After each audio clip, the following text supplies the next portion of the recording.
Hello, this is Simon Brew. I'm the editor of Film Stories magazine, and a very warm welcome to a very special episode of the Film Stories podcast. Come with me. And I show you how deep the rabbit hole goes. And movies that had stories. That the story just sucks them in. This is just the beginning. Stories. We would be honored if you would join us. Hello, and a very warm welcome to Film Stories with Simon Brew. I am Simon Brew, as always. That's all you need to know about me. The aim of the podcast, though, is, as the title suggests, to tell the stories of films. I tend to talk about development stories, marketing stories, release stories, or distribution stories, all really those ingredients that go towards making the films that we know and sometimes love. Just that, the films that we know and sometimes love. The films I tend to cover on this podcast lean more towards the mainstream than anything else. They're films I'm interested in or invested in to some degree. Try not to do snark. I try not to punch down. This podcast is a celebration of cinema and a real appreciation that somehow, despite all the difficulties, films get made. This particular episode that you found is one of my occasional specials where I bring in a filmmaker to talk about their latest release or their body of work. You get a real mixed bag here, because I'm delighted to welcome to the Film Stories podcast Alexander Payne, the director behind films such as Sideways, Election, Citizen Ruth, Downsizing, The Descendants, and most recently the film The Holdovers, which at the point this podcast is being released has just popped up in UK cinemas. Now, I really love The Holdovers. It stars Paul Giamatti. I'm a huge Paul Giamatti fan, and I would imagine it's about to get a lot of interest from awards bodies. It already has at the point this podcast is being recorded.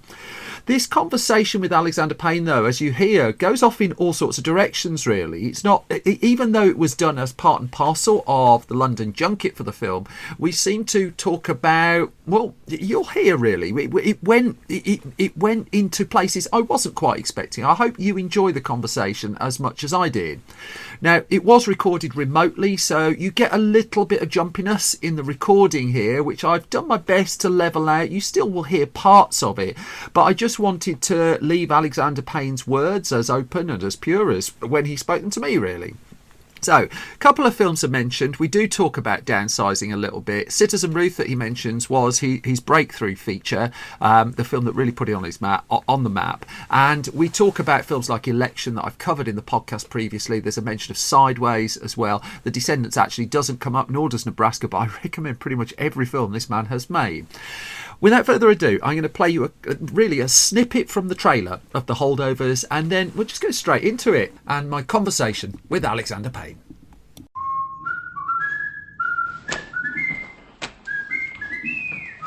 Sir, I don't understand. That's glaringly apparent. I can't fail this class. Oh, don't sell yourself short, Mr. Coates. I truly believe that you can. Every year at Barton Academy, students, faculty, and staff depart the campus for a 2-week winter break. But there are always an unfortunate few who have nowhere to go for the holidays. They're known as the Holdovers. Mr. Hunnam. Hello, Mary. I had you guys stuck with babysitting duty this year. How'd you manage that? You know, he used to be a student, right? Yeah, that's why he knows how to inflict maximum pain on us. I thought all the Nazis were hiding in Argentina. Stifle it, Tully. You just earned yourself a detention, sir. Being here with you is already one big detention. Son of a bitch, that's another detention. Do you think I want to be babysitting you? No, I was praying your mother would pick up the phone, or your father would arrive in a helicopter or a flying saucer. My father's dead. That then was a clip from The Holdovers. I'm absolutely thrilled to be joined by its director and co-writer, Alexander Payne, who's joining me for a Film Stories podcast special. Hello, Alexander. How do we find you? How are you? I'm well, thank you. Thanks, Simon. How are you doing today? I am alive, and I'm happy about that. Good. I've spoken to you once before, which was a few months after the release of Downsizing. You did something really unusual at the end of the interview, and I just wonder if I can start with that. Because I've done quite a few interviews in my time, but I've never had someone ask me at the end, have I read any interesting books? Which you did, just completely out of the blue, completely wrong-footed me. I'm just curious, do you do that a lot? Is that because you must do a squillion of these interviews when you've got something out? Is it a thing for you to ask something back like that? I'm much more interested in asking questions of others than in having questions asked of me. Yeah, and I said also when I do public appearances or public speaking, I think I'm a much better moderator and interviewer than interviewee. Yeah. And so, you say you're happier to a degree asking the questions.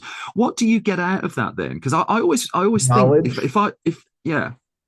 But does it ever spark something for you? Is it just making this part of the process a bit more human? Well, look, years ago when I asked you, probably we had a good, interesting discussion as we're beginning to have here.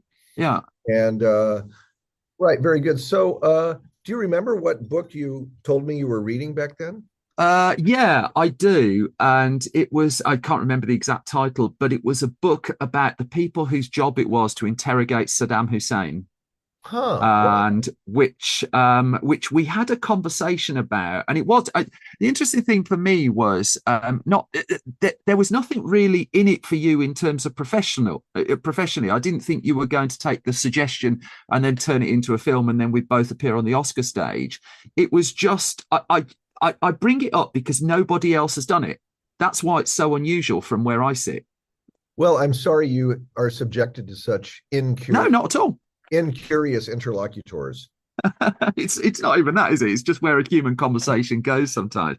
I recommend to you now a book called Killing Thatcher by Rory Carroll, which is about the IRA plot to assassinate Margaret Thatcher, which is nowhere near as tawdry as it sounds. It's an incredibly detailed, researched piece that's written with the electricity of a thriller. I as a mashup of different things. A million miles away from what I was expecting. Can I ask what you're reading then? Can I return that? I'm not reading anything right now. Oh, you know what I have well, I'm traveling a lot right now, so my reading is undisciplined. Perfect. I brought with me 2 books, which I dip into on the plane and before nodding off to sleep. The writer Harold Lamb, Lamb, an account of Genghis Khan. I've got that. Okay. And I also have what I often take with me, especially if I haven't reread him in a while, Chekhov short stories. I'm a great fan of. I'm not a huge fan of his plays, but I adore his short stories. Well, if you need the lower brow recommendations, come to me. I'm always on hand. I can do that. No, those are pretty highbrow recommendations. By the way, speaking of Margaret Thatcher and mashups, have you seen the Chilean film El Conde? I have not. Oh, please do, because it imagines not only Augusto Pinochet as a centuries-old vampire, but also Margaret Thatcher. Also, Margaret Thatcher as same. Okay. I'm surprised it's not a hit in the UK. It's been on Netflix for a few months. It's an interesting time on Netflix as well, that in the UK for the first time, and this is vaguely related to something I wanted to talk to you about. In the UK for the first time, the #1 film on Netflix is not in the English language, which to my knowledge is the first time that has happened. And it's one of the things I was going to bring up to you. I've gone right down my list of questions way too far already. But when I spoke to you before, you talked about how you were one of a small, it's your quote, I'm one of a small but hopefully growing number of American directors who can get decent sized budgets for what we call human or classic or adult or independent or whatever the whole word it is. And this was 2017. And I think then the movies had a little bit of a lull. But the point we're talking about here in the UK, we're on the verge of the release of The Zone of Interest, The Holdovers, All of Us Strangers, Saltburn. These really, and then the film that's topped the Netflix charts is J.A. Bayonna's Society of the Snow. I'm just wondering if you're emboldened in any way that cinema seems to, for all the naysayers around it, had all these incredible films have bubbled up in one go. Isn't that wonderful? Thank you for thank you for framing our contemporary cinema landscape that way. I think that's wonderful. Yes, I'm emboldened and encouraged by what you just described. That's true. And it goes against an environment where, because I was quite downbeat it back in like October, November about movies when Jeff Nichols' film gets taken off the schedule and gets completely taken away. Jeff Nichols, I think, is a wonderful filmmaker. I can't wait to see his next film. I've never had the pleasure, but the work that he puts out is the work that I want to see. And I thought for a while it was getting harder to see. And yet the Holdovers, I mean, centering on that, is getting a cinema release at a point when a year or two ago, I just wonder if it would have even had that. I think every year we inch away from the pandemic. Yeah, is encouraging for us to go back to the cinemas, and hopefully people will be back to the cinemas even more so a year from now. So I mean, going specifically to the Holdovers, I mean, I sensed a frustration from time to time in your interviews. I've gone back over a few of them, that people like me on the journalistic side of the fence keep coming back to something like Sideways as the film that hits them hard. And I adore Sideways. But I'm also now a middle-aged man, genuinely a middle-aged man with a wonky eye who's losing his hair with nowhere to go in life. And so I sort of feel like you're throwing me personally fresh meat here. Now, you've talked in interviews about how you and David Hemmingson shaped the story, about the genesis of it. But the bit I'm really interested in is the tiny human moment in your head where something changes, that an idea in your head becomes something you want to commit 2 to 3 years of your life to. I always find this fascinating in filmmakers. Was there something distinctive here that just flicked the switch, if you will? I call it the flash of an idea. Lovely. It's like a little tiny, glowing piece of kryptonite or something. Yeah. And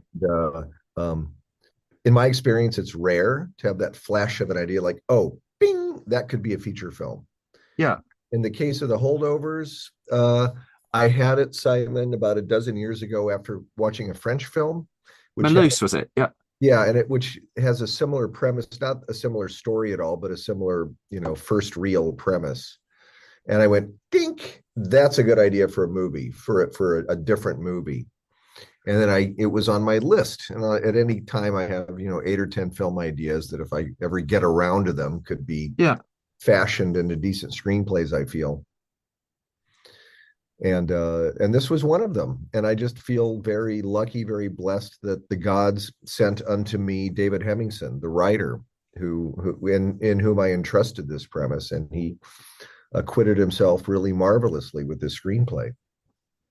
Can I ask about those idea flashes that you just mentioned? That you said that it's only happened a few times in your career. Can you? I mean, first of all, can you kind of contain what the flash was with something like the Holdovers? And secondly, inevitably, what are the other flashes? What were the others? All right. Well, let me just go back in my own career. Yeah. Jim Taylor, my co-writer, and I were living together in Los Angeles, and I had already read the New York Times, and he read it after me and left on the kitchen table, circled a story for me that I had ignored. Yeah.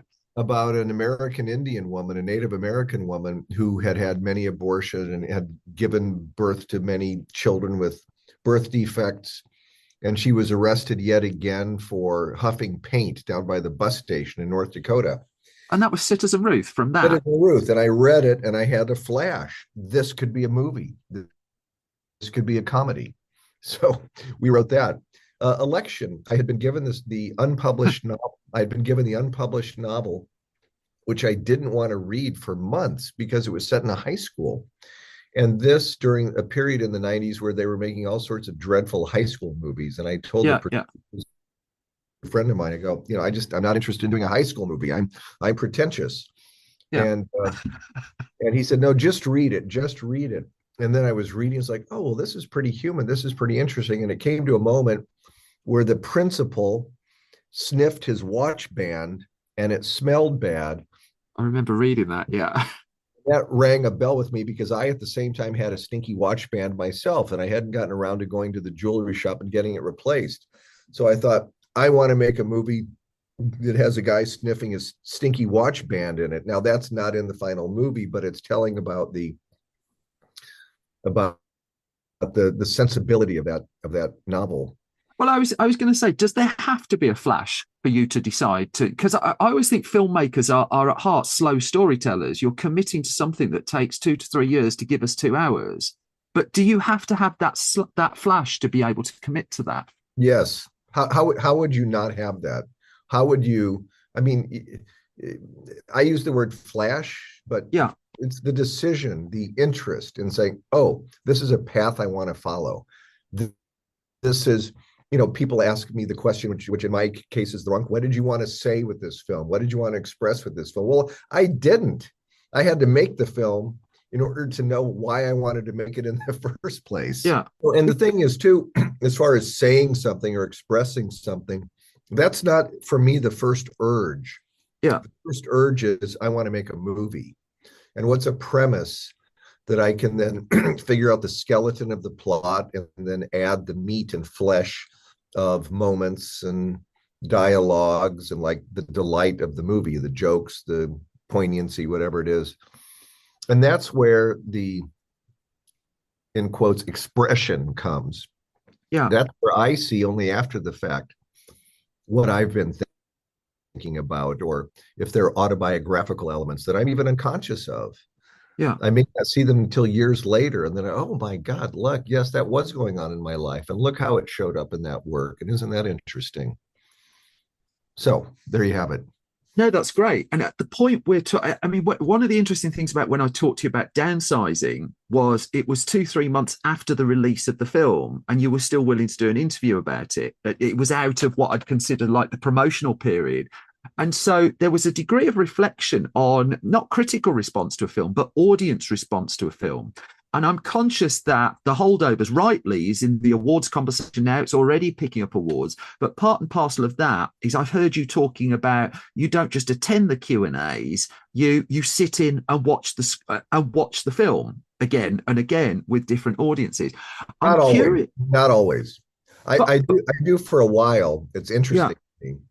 Well, that's kind of what I wanted to get to. Yeah. No, a film is not complete without an audience. Absolutely. But an audience, I'm curious what you take for effectively an American story in the 1970s.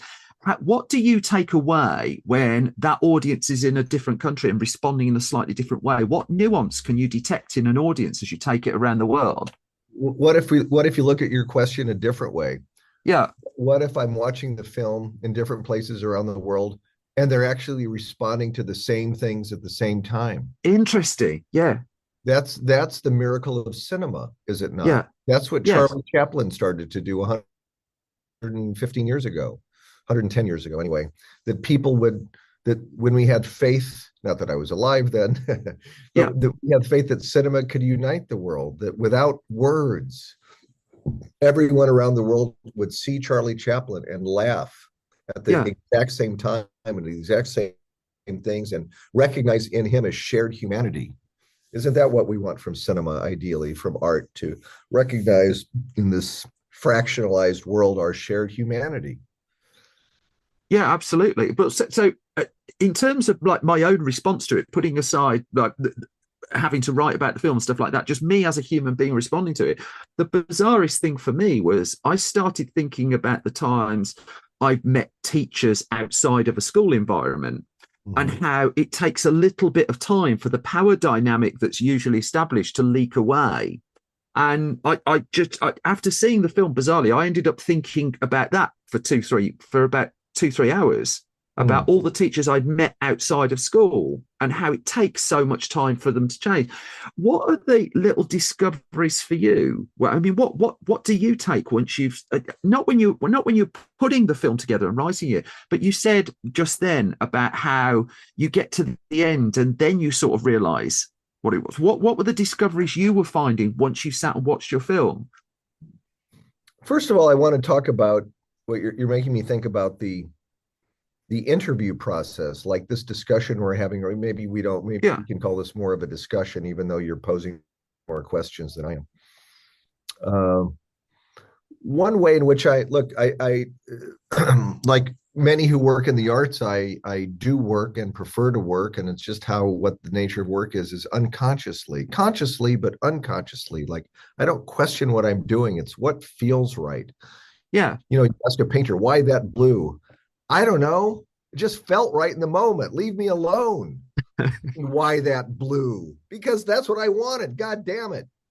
So then after working in an unconscious way, if the film merits some, and I'm grateful for it, getting some attention and there's interest in it, and then it's getting enthusiastic distribution by the distributor, by the studio, and they want to push the actor and the director, the actors and the director out there to get free real estate, in print. So they have to pay for all the marketing, and also because a lot of people are interested in what directors and actors might have to say. God help them. Then I'm kind of forced to think about that's when you're forced to make conscious and unconscious process. Yeah. And as articulate as I try to be as a human being, I'm often asked questions that I just have to say, I don't know, leave me alone.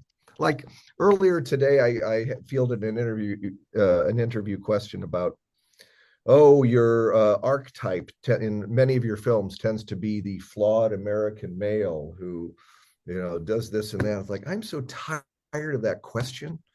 Like, because mostly because I don't have a good answer for it. I can say, well, that's a comic archetype that, and many people who make comedies over the years have a certain, Jacques Tati had his, Buster Keaton had his, Harold Lloyd had his, maybe for Jim Taylor and me as writers and me as director, it's this variety of downtrodden human, maybe, but maybe not. I don't know. Nor are all my movies that. Yeah. Well, so it's an interesting, the interview process is, let me just say this too, it's much easier to talk about process than it is about theme or metaphor or why, perché. Why? It just is. I understand it, but it's slightly puzzling for me. Now that's a separate, Simon, I'm getting to what your question is. Sorry for I'm being a bit long-winded. No, this is interesting. And then even after that, after all of that hullabaloo passes and years go by, and I don't see a film for years, then I can maybe look at it with fresh eyes and with critical eyes. I saw Downsizing for the first time since it had come out last summer, and I was curious to see what that would be. I saw Sideways a couple of months ago for the first time because this year, 2024, marks its 20th anniversary. Yeah. And the studio had never struck a DCP. It still existed. That's right. Film and whatever the digital form is for, for Blu-ray and DVD, but they hadn't made a DCP. So I was present at the transfer of that. I hadn't seen it. It was interesting to see that movie again. So it's nice when years go by and you can look at something anew, look at something freshly. The Latin poet Horace used to recommend 8 years as the time to leave a poem before you correct it. So what was your, I mean, you said earlier that it's the audience that completes the circle, 100%, as it were. Absolutely. Yeah. But at some point, you've then become the audience of your own film. Later. That you, yeah. So I don't know, just picking side. What's your the process of making the film is the process of making the film. You're good at that. I'm not. The bit where you just as a human being strip the filmmaker away, stop and look at something that was an expression of where you were as a filmmaker, for whether you see it like that or not, 20 years ago. Then with 20 years of added life experience that you've got now, and presumably all the things you know how to do and don't know how to do now, what was just the moment like of watching that? Well, first of all, so much time goes by. Yeah. You can edit out that long pause. No, I'll keep it in. When so much time goes by, it's nice. Usually I transcend self-criticism of like, oh my God, why did I do that? Oy vey, why did I do that and that? And you get to a point where you accept who that, you said filmmaker, but it's filmmaker, human being, who one was as a human being 20 years ago. So it's, I forgive myself for this excess or that excess. And I just see it as a snapshot of where I was, as you say, as a filmmaker, and then by extension, as a human being. Yeah. I also allow myself to do something I won't allow myself, which is to pay myself a compliment. Like there are passages of Sideways, I thought, that's so good. I hope I'd be able to do that again.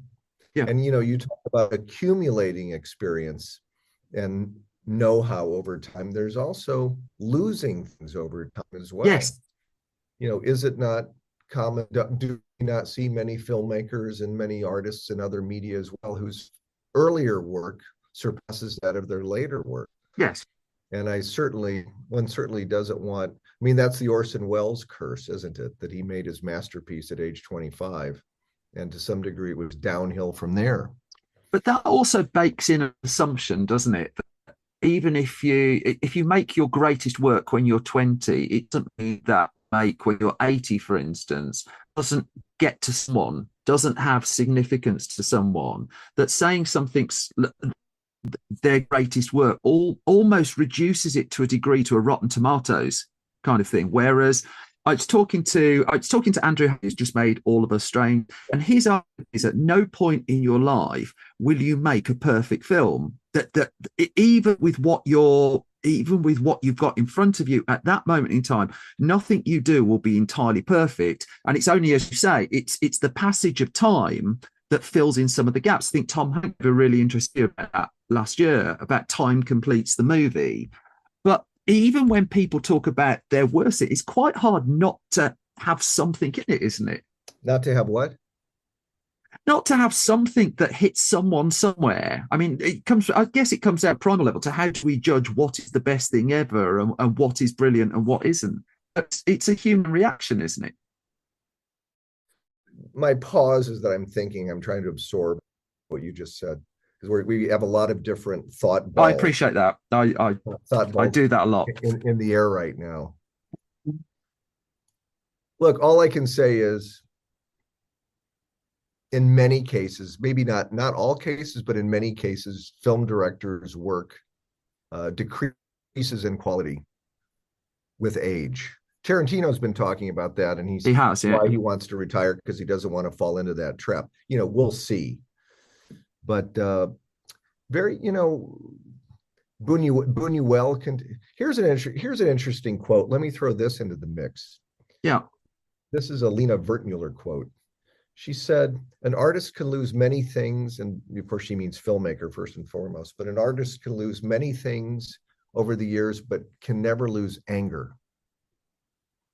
And I think interesting. He's talking about, that your work is infused with a certain urgency and vitality to say something, to express something, to feel something, and make others feel it. And I think certainly, like with a lot of Hollywood directors, who start smoking the Hollywood crack pipe and get rich and fancy and stuff, their work decreases in urgency and can often do. I don't want to name names. But then you have Buñuel, who made arguably one of his finest films when he was 77 years old, his last film, That Obscure Object of Desire. His powers never decreased. John Huston, to some degree, continued to make very good films toward the end, until the end. So Alan Parker stopped making films, didn't he? Because he just said that directors just keep remaking their old films. I disagree with that. Huh. I did.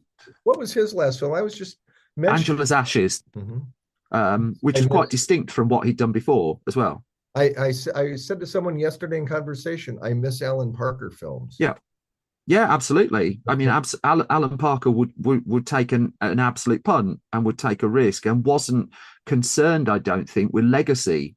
Perhaps up until the end he may have been. But again, I don't know him. I never met him. I never talked to him. My only relationship with him, as is my only relationship with you, is through the work outside of these conversations that we've been able to have. Mm-hmm. I find it. We've talked. I've got a minute or two left, and I just think we've kind of talked the interview process here, which I never get to do. And I find that quite interesting. That this form that we're having is never dissected to some degree, because at heart, what's brought us together is you 10, 11 years ago, 10, 11, 12 years ago, had a eureka moment that ultimately led to this. I went into a screening room, the start of November, and came out very moved by what I'd seen and a determination to see to speak to you again off the back of that, facilitated by the hidden heroes on this call who never get a thank you. Thank you to the hidden heroes on the call, because they work tirelessly to put this kind of stuff together. I still think it's such a tweed question, but there is still magic here, isn't there? Going back to kind of what we were talking before about what cinema can do and what cinema has done. Ultimately, we're back at human beings. That this is it's a collection of points, granted, but it's human beings have been brought together by film again, by someone telling a story over the course of 2-3 years. I think film is marvelous in that regard. How it brings people together. Sometimes I'm on the promotional, I call it the golden gerbil wheel of film promotion. It's a gerbil wheel, but it's a privilege. It's a privileged place to be. And I'll be at a dinner, or heck, I was showing the film at the Thessalonica Film Festival in Greece in November. Yeah. And there, just before the film was going to start, I hosted a luncheon for members of my second cousins and their kids. I happen to be Greek American. Yeah. And my ex-wife's extended family was there, and our child was there, and I have some old, good friends who were there, and I just said to everyone, look at what film does. This table, this moment, this event, this lunch would not have existed in this form if I had made this movie, and by extension, if the cinema didn't exist at all.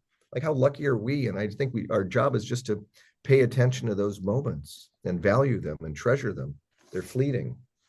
Alexander Payne, we're out of time, so I'm going to pledge to track you down in 8 years' time to watch The Holdovers with you, if that's okay. I'd genuinely be fascinated at your response to it. Thank you so much for your time, and I wish you all the best with the film. Huge congratulations on it. It's a very special one. I wish you the best too for the new year, Simon. Thank you. Thank you, and enjoy your books. Take care. Bye-bye. Bye. Bye-bye. And that was my conversation with Alexander Payne. As I mentioned at the start, the wonderful The Holdovers is playing in cinemas now. You can expect to hear a lot of it over the next couple of months from when this is recorded. I expect it to be in serious Oscar contention. I really hope Paul Giamatti wins an Oscar. I don't care massively for the Oscars. However, Paul Giamatti has been doing superb work. Go back to American Splendor. What a film that was. Paul Giamatti deserves every prize on the planet, as far as I'm concerned. And that brings me to the end of this latest special episode of Film Stories. So, as always, thank you for listening and thank you for your time. You can find more from me on Twitter at Simon Brew. You can find more from the entire Film Stories project at Film Stories. If you like what we do, head to patreon.com/Simon Brew. You can get podcast early and ad-free by putting money in the pot here. Not this particular podcast early, as it happened, just because it was a very late one that I was desperately keen to do and get out. Our website, filmstories.co.uk, updated every weekday. There's loads of stuff on there, and then our magazines, our print magazines are for sale. store.filmstories.co.uk. 2 more to tell you about very, very, very shortly. But I'm in danger of outstaying my welcome, so I'm going to round this off and thank you so much for listening, and thank you for your time. If you can leave a really nice review, if you can subscribe to this podcast, it's hugely appreciated. Whether you do so or not, take care. Thank you for your time. Thank you for listening. I'll be back soon with some more film stories. Bye bye.